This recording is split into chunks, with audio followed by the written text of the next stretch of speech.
जय माँ काली मित्रों, आपका मेरे चैनल माँ काली माँ दुर्गा शक्ति संवाद में स्वागत है।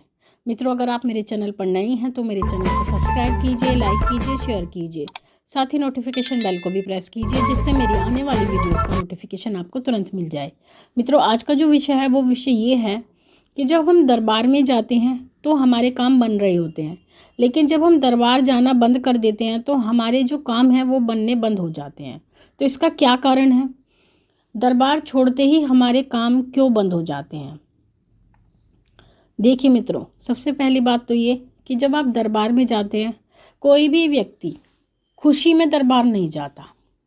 अगर कहीं पर चौकी लगती है, दरबार लगता है, तो वहाँ पर जो भी व्यक्ति जाएगा वो खुशी में नहीं जाएगा, वो परेशानी में जाएगा, वो दुखों के कारण जाएगा। और ऐसा व्यक्ति दरबार जाता है जो हर जगह से हताश होता है, यानी जब वो खुद प्रयास कर कर के थक जाता है तब वो जा कर के भगवान का सहारा लेता है।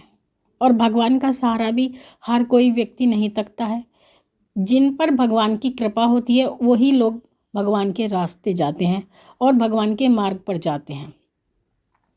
तो ऐसी परिस्थिति में जब आप बहुत ज़्यादा दुखी होते हैं, जब आप बहुत ज़्यादा परेशान होते हैं, तब आप दरबार में जाते हैं। और दरबार में जा कर के जो शक्तियाँ वहाँ पर उपस्थित होती हैं, जो भक्त होते हैं, जो माध्यम होते हैं ईश्वर का, उन माध्यम के द्वारा ही आपको उपाय बताए जाते हैं। वही भक्त आपके घर में शक्तियाँ भेजते हैं जो आपके कष्टों का निवारण करती हैं, आपके घर का पहरा देती हैं, पहरा लगाती हैं, जिससे अन्य नकारात्मक ऊर्जाएं आपके घर में प्रवेश नहीं करती।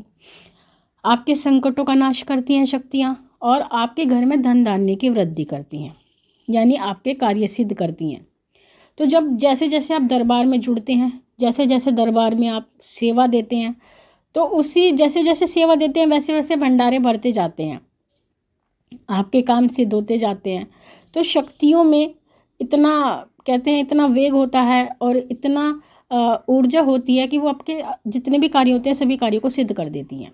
लेकिन एक समय ऐसा आता है कि जब हमारे सभी कार्य सिद्ध हो जाते हैं या जो कार्य हमारा सिद्ध होना था वो सिद्ध हो चुका होता है, तो ऐसी परिस्थिति में लोग क्या करते हैं, दरबार जाना बंद करते हैं और ये सोचते हैं कि अब हमें क्या करना है, दरबार जाके हमारा तो काम बन गया है, तो क्यों चक्कर मारें, क्यों फेरे मारें वहाँ पर। तो उसके बाद में असली प्रॉब्लम उनके साथ जब शुरू होती है, उनकी वास्तविक परेशानी तब शुरू होती है।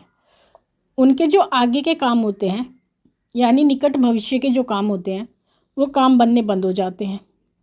सबसे पहली बात तो काम बनने बंद होने के बाद में उनके घर में कोई ना कोई परेशानी भी ज़रूर आती है, यानी जो शक्तियाँ भक्त के द्वारा उनके पास भेजी जाती हैं और जो लोग दरबार जाना बंद कर देते हैं, तो कुछ समय बाद वो शक्तियाँ वापस उसी दरबार में पहुंच जाती हैं।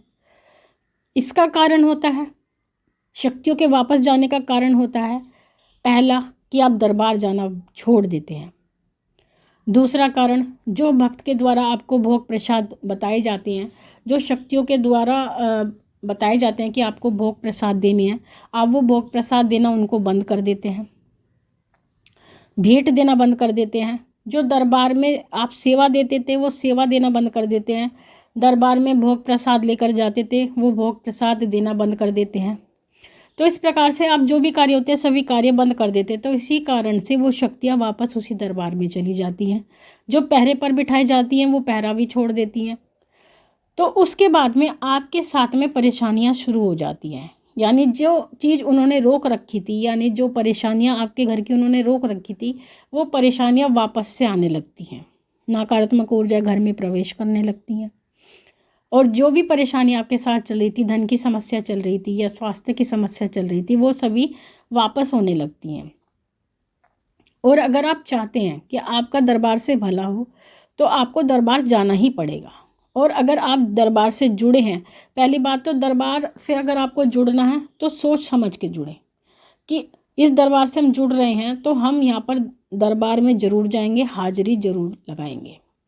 जब आप किसी दरबार से जुड़ते हैं तो आपको वहाँ पर सेवा देनी होती है, जिसकी जितनी सामर्थ्य होती है उतनी सेवा वो देता है। अगर आपकी 2 रुपये की सामर्थ्य है तो आप 2 रुपये से सेवा दें। ये नहीं कि अगर आपकी सामर्थ्य तो 2000 रुपये की है और तब आप 2 रुपये देते हैं। तो माँ भगवती सब जानती हैं, दरबार में बैठी शक्तियाँ सब जानती हैं कि आप लालची हैं, आप स्वार्थी हैं। भगत भी जानता है कि कौन बच्चा स्वार्थी आया है, कौन बच्चा लालची आया है, क्योंकि महामाई सब कुछ भगत को बता देती हैं कि ये बच्चा किस मन से और किस आस्था से और किस श्रद्धा से दरबार में आया है। तो ऐसी परिस्थिति में जितनी सामर्थ्य है उतनी सेवा दें, उतनी दान दक्षिणा दें।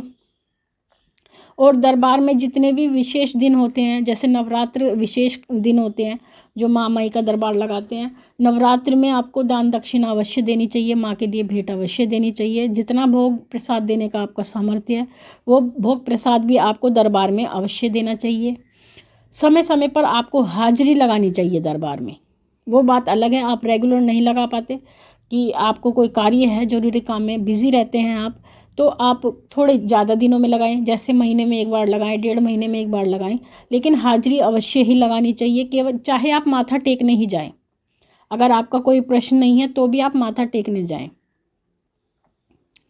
अगर आप ऐसा करते हैं तो आपके काम बनेंगे, शक्तियाँ आपके काम बनाएंगी, आपकी रक्षा करेंगी और जो भी आपका कार्य होगा उसको सिद्ध करेंगी। और सबसे महत्वपूर्ण बात, जब भी आप दरबार जाएं तो कभी खाली हाथ ना जाएं।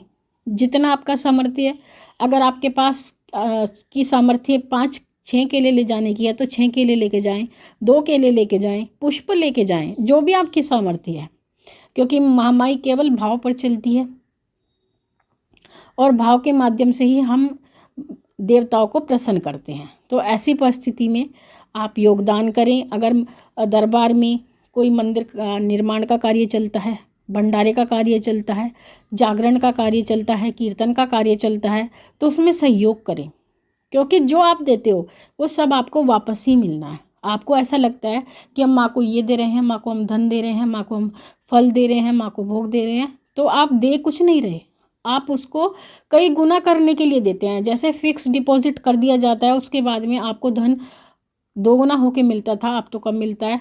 तो उसी प्रकार से जो आप देते हो वो आपको सवाया होके मिलता है, कम से कम सवाया तो मिलता ही मिलता है, अन्यथा कई कई गुना मिलता है। माँ माई कई कई गुना करके आपको वापस देती है, ये माँ माई की महिमा है। तो इस प्रकार से अगर आप जुड़ना चाहते हैं दरबार में, तो दरबार में आप जुड़ गए हैं तो लगातार जुड़े रहें, क्योंकि माँ की कृपा का प्रसाद जिसको मिलता है वो विरला ही होता है। और दरबार के माध्यम से जब काम बनते हैं तो ये आपकी खुशकिस्मती होती है कि दरबार की जो शक्तियाँ हैं वो आपके काम बना रही हैं, तो उनको कभी रुष्ट नहीं करना चाहिए। माँ माई का नाम लेते रहें, माँ माई की जयकारे लगाते रहें और अपना कार्य बनवाते रहें। आपका ये जन्म भी सफल होगा और आने वाला जन्म भी आपका सफल होगा, ऐसा माँ माई का वचन है। तो मित्रों, ये थी जानकारी आप सभी के लिए।